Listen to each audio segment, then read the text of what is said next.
درود شریف ایک ایسی فضیلت ہے کہ اللہ کریم نے قرآن پاک میں اس کو بیان فرمایا ہے۔ اللہ کریم قرآن پاک میں فرماتا ہے ان اللہ وملائکتہ یصلون علی النبی، بے شک اللہ اور اس کے فرشتے یصلون صلاۃ بھیجتے ہیں۔ اب یصلون کا جو معنی ہے صلاۃ بھیجتے ہیں، اس کے مختلف معانی ہوتے ہیں۔ اگر صلاۃ کی نسبت اللہ کی طرف کرے تو معنی اور ہوتا ہے، توجہ چاہوں گا۔ اگر صلاۃ کی نسبت بندے کی طرف کرے تو معنی اور ہوتا ہے، اگر صلاۃ کی نسبت پرندوں کی طرف کرے تو معنی اور ہوتا ہے۔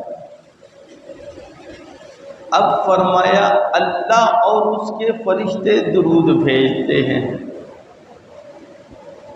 یہاں بعض خطیب لوگ بڑی زیادتی کرتے ہیں اس قرآن کریم کی آیت کے ساتھ، اور اچھے بھلے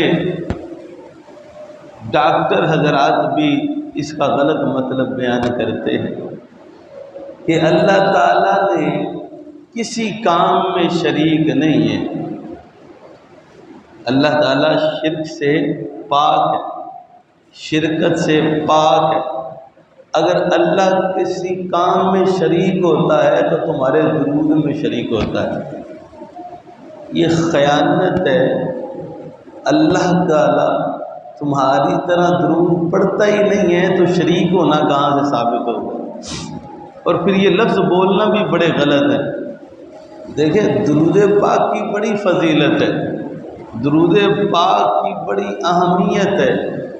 درود پاک پڑھنے والا جنتی لوگوں میں سے ہے، مگر ایسا معنی مطلب تو بیان نہ کرو کہ کہیں بھی قرآن و حدیث میں یا کسی بھی بزرگ سے ثابت نہ ہو۔ کم از کم تمہارا کیا ہوا معنی کسی بزرگ سے ثابت تو ہونا چاہیے۔ تو جوش خطابت میں وہ کہتے ہیں اللہ کسے کام میں جو شریک ہو، یعنی درود جو شریک ضرور ہوتا ہے۔ شاید کبھی آپ نے بھی مجلس میں بیٹھے ہو تو اس طرح کی بات سنی، یہ میرے نزدیک بہت غلط بات ہے۔ اللہ ضرور قرآن میں کہہ رہا ہے ان اللہ، بے شک اللہ وملائکتہ، اور اس کے فرشتے یصلون صلاۃ بھیجتے ہیں نبی پر۔ قرآن ہے، مگر یہ معنی نہیں ہے کہ جس طرح تم درود و سلام پڑھتے ہو اللہ بھی اس طرح درود و سلام پڑھتا ہے۔ اب آپ کہیں گے مولوی صاحب آپ نے بھی تو دعویٰ کیا ہے، آپ کے دعویٰ پر دلیل کیا ہے؟ امام بخاری کی کتاب بخاری شریف میں منقول ہے، یا رسول اللہ کا درود بھیجنا کیا ہے؟ خود رسول کریم نے اس معنی کو بیان فرمایا۔ اللہ کا درود بھیجنا کیا ہے؟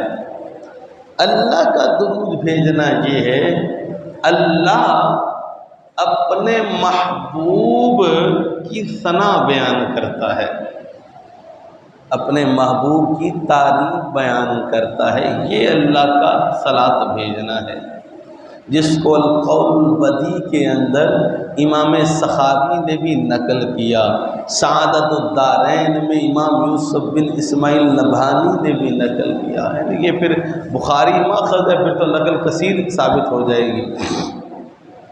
تو اللہ کا درود پڑھنا یہ نہیں ہے کہ تمہاری طرح درود و سلام پڑھتا ہے، الصلاۃ والسلام علیک یا رسول اللہ، اللہم صلی علی سیدنا مولانا۔